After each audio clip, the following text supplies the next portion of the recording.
Death Stranding, faut faire des livraisons, un peu comme des PD, mais en un peu plus viril. Les gens y sont contents, ils te filent des cadeaux.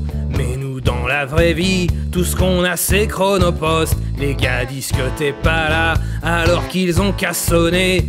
Quand j'attends un colis, je bouge pas de la maison, ça me nique ma journée. Je tombe en dépression, je vois plus mes amis, je vois plus ma famille. Tout ça parce qu'un pauvre con lève pas son cul de son camion.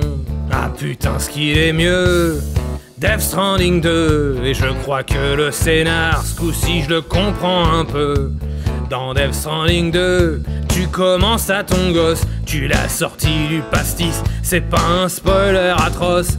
Vous vivez votre petite vie, ouais c'est mignon tout plein.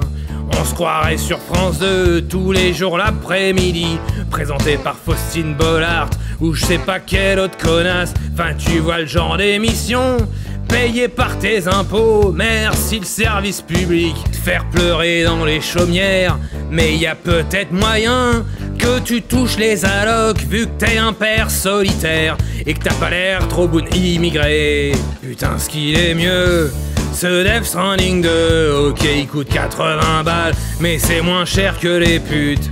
Ce Death Stranding 2, pour moi c'est le jeu de l'année.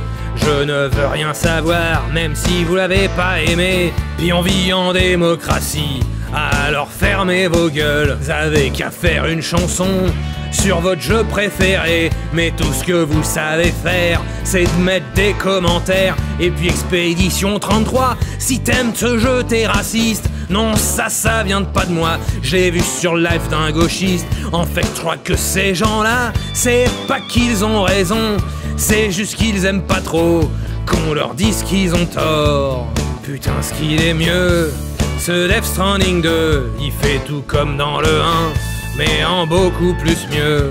Ils partent tous de la grève, mais heureusement je la fais pas, parce que quand y a un connard qui a besoin d'une pizza ou bien d'un matos coûteux, ils sont contents que je suis là.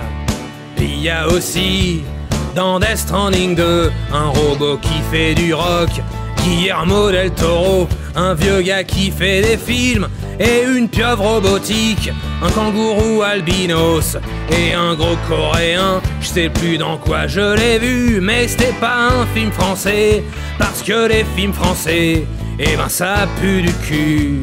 Putain ce qu'il est mieux, ce Death Stranding 2. Et puis la collector, tu peux caler une porte avec, je crois. Enfin faut essayer. Enfin bon, je sais pas trop hein. Si tu veux du plastique... Non parce que je suis pas sûr que le plastique ça tienne avec les portes. Ça dépend si t'as une porte en bois ou si t'as une porte en métal hein, mais je crois que la collector elle peut servir à ça, parce qu'en vrai c'est pas vraiment le truc joli qui fait joli sur une étagère, tu vois, parce que moi je vois bon déjà j'avais le bébé en plastique, je sais pas où que je peux le foutre. Ouais parce que à une époque il était dans mon salon, puis les amis qui venaient ils me disent putain t'as un bébé en plastique chez toi mon pote, c'est craignos.